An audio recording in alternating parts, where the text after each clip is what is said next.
Hello, I'm Brad, and today I'm going to explain to you the concept of #Bradsport.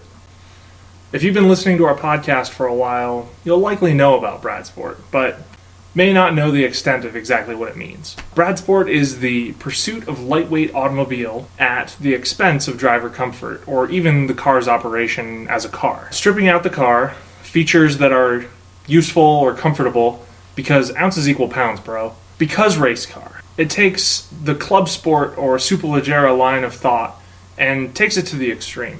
Drop a few hundred pounds from your car by removing useful things like rear seats, carpet, fog lamps, and you too can have a Bradsport car. Don't ever worry about silly things like adding horsepower. Bradsport is all about lightweight and handling.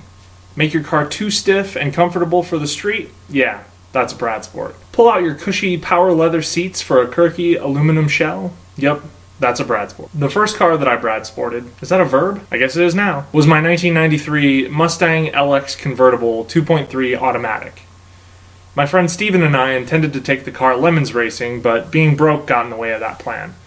Instead, we just stripped everything that we could from the car that didn't make it run. I learned a lot about cars with that project, mostly how to ruin it. That car never ran again. The second car that I Bradsported was my 1995 Ford Aspire that I got for free. A Lexan rear window, I learned the hard way not to use Optics acrylic, cheap from the Home Depot, a rear seat delete, and removing the inoperable windscreen wipers and replacing them with a liberal coating of Rain-X. That car lost a bit of weight and was almost fun to drive. My third Bradsport project was a few years later when I bought my first Porsche, a 1983 944, with a center console delete, bumper shock removal, rear seat delete, carpet delete, and a lighter steering wheel from a Volkswagen Scirocco. Oh, and some lightweight mesh wheels too. That car lost about 100 pounds, and I loved it, but it didn't make any sense to move it across the country, so I sold it to my friend Peter at a massive loss.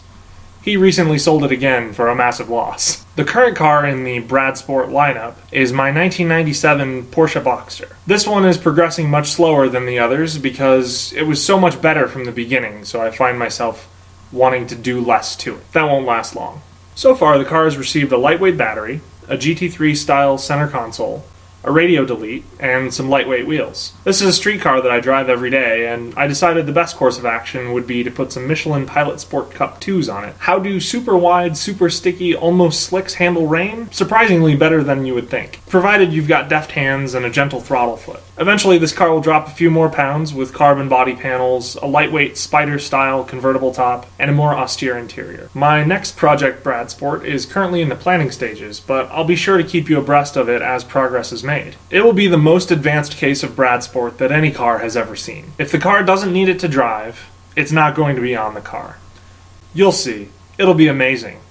You'll all see. Nothing diabolical, I've just always wanted to say it like that. The Mustang headed to the scrap heap, the Aspire lunched its transmission, and the 944's value tanked. So far, the only detriment that the Boxster has suffered has been that my wife no longer wants to drive it, which is probably a good thing for me. I believe it was my co-host Cameron who coined the term Bradsport, and looking back on my list of projects, I've been Bradsporting since before there was a term for it. Now, with this list of ideas, you can Bradsport your own cars.